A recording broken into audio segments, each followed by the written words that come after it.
What's a secret that you'll never tell your spouse or SO? I knew you were going to propose. You left an email up on the computer where you sent a ring to a friend asking her if I will like it. I immediately closed the email and went on about my day. We went on the 2-week-long trip to Hawaii. One of the days you told me to dress up and I wore this cute white summer dress. I still remember the way you looked at me. You looked at peace. We drove up the coast to the beach your friend recommended. As soon as we pull in, it dawns on you that this isn't a private beach. It's pure madness. People everywhere. I saw the look of panic on your face. I squeezed your arm and said, "Let's keep driving." We grabbed dinner at the mom and pop place and found the most beautiful secluded beach after. That's where you proposed. And it was perfect. Story 2. Don't have a spouse or SO, as I'm single and have been for 18 years. The reason is I found my fiancée dead in bed and have blamed myself all these years. I fell asleep on the couch and woke up the following morning. Made her a cup of tea before checking on our son who was 4 days away from his birthday. Then I went in our room to find a sight that have haunted me ever since. At first I told myself I wanted to concentrate on raising our son. Then it just became the norm. I would tell people that I'm happy being single, but the truth is I keep imagining going through that again and just prevent anyone getting close. I let my guard down a few years back and started a brief relationship with a colleague, which she initiated and seemed keen, only for her to cheat and lie to me and sending me back to square one again. I tell family and friends that I'm happy, but the truth is I struggle some days. Our son is 19 now and I'm dreading the day he moves out. I hate coming home to an empty house, but the prospect of getting close to someone again and losing them scares me more. Story 3. One time I left my younger daughter, which is the middle child, in a hot car and forgot she was there.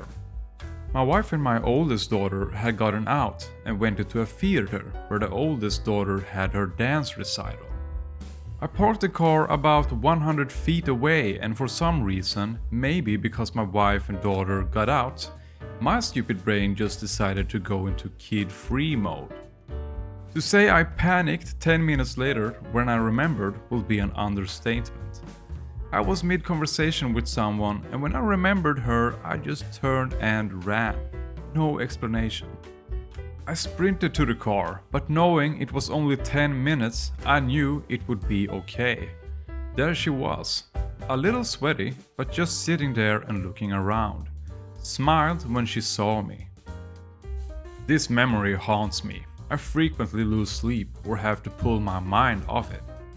The thought of what would have happened and how easy it was to forget her will never leave me.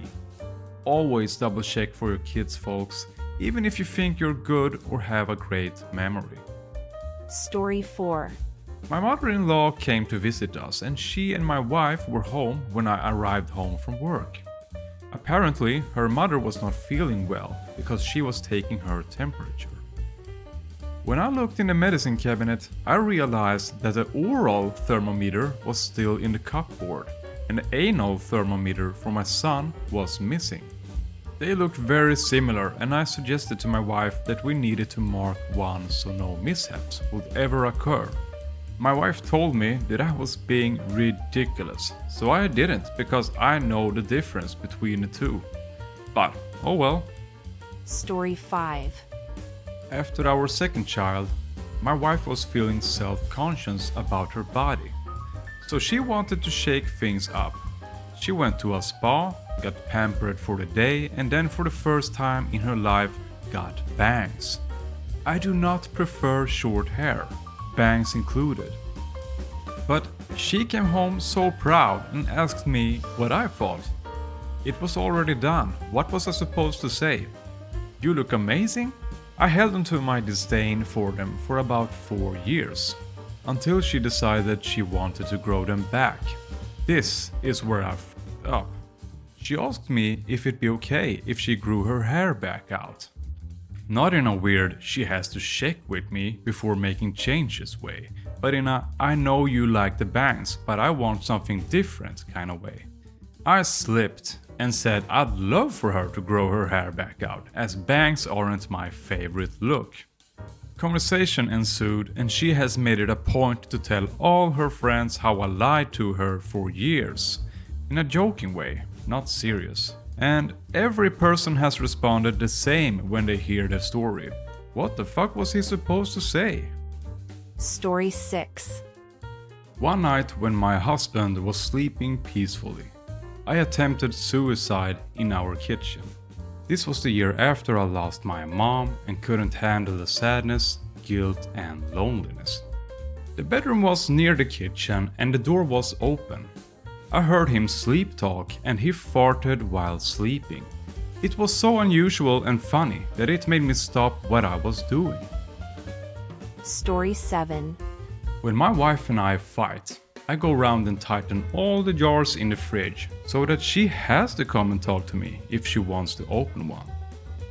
Story 8. I tend to just sit in my car for many hours at a time. Last week, I used an entire half a tank of gas just by idling for hours at a time. My girlfriend knows this, but what she doesn't know is why I do it. I have severe PTSD from seeing horrific deaths, being abused in group homes, being abused in mental hospitals, and being made fun of my entire life for having mental health issues. The only way I can handle it without going absolutely insane is by sitting in my car, listening to music and relaxing. Sounds weird, right? Well, my car isn't just any car. I got it from my aunt, and she was the one who took care of me as a kid when my dad was absent, which was every day. She took me for drives every week in that car to get me out of the house and to get ice cream with her and my cousin. This car also has memories of me and my grandpa working on it together. Since it's my first car and I wanted to modify it a bit, along with repairing some stuff on it. That car holds so many special memories, and it all comes flooding back when I sit in there. So, I feel a whole lot better when I come home inside my house or when I call my girlfriend. It's a coping mechanism, but I don't want to tell my girl because I don't want her to worry about me. And that was everything for this video. I hope you had a good time and thanks for watching.